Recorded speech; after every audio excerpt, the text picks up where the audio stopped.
Quand j'étais en sixième, on avait eu un cours de dessin et le prof, en sixième, quand j'étais en sixième, c'était les années 70, un peu plus, quoi.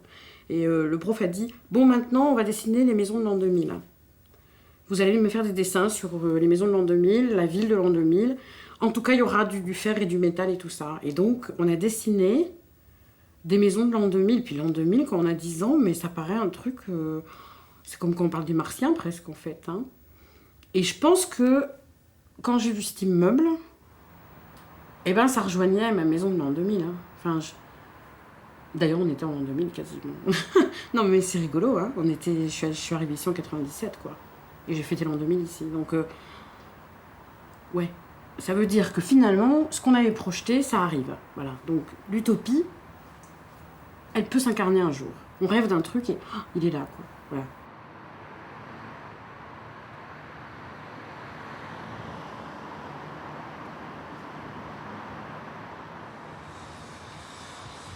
L'immeuble de la rue Durkheim, imaginé par Francis Soler pour la régie immobilière de la ville de Paris, est un des premiers bâtiments à avoir été construit aux abords de la nouvelle Bibliothèque de France. Livré en 1997, cet ensemble de 93 lots a alors été investi par des candidats au logement social qui ont fait un double pari. Celui d'être les premiers à habiter un quartier en friche, mais aussi celui de vivre une architecture originale dont la manifestation la plus spectaculaire est la présence d'images sérigraphiées sur la façade.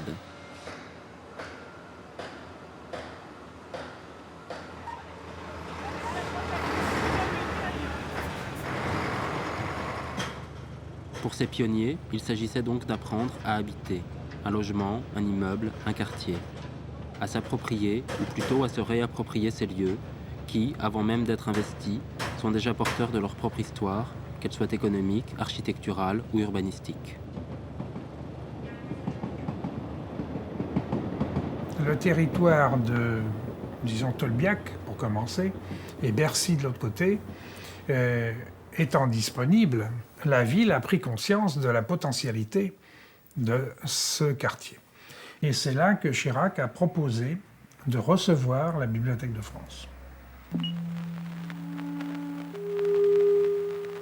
À partir de là, la ville a souhaité, comme le chantier démarrait vite de la bibliothèque, la ville a souhaité démarrer également rapidement avec 2 nouveaux quartiers qui flanqueraient la Bibliothèque de France, ce qui aurait conduit à une inauguration simultanée des 2 projets. Donc d'un côté la ville, de l'autre côté l'Élysée.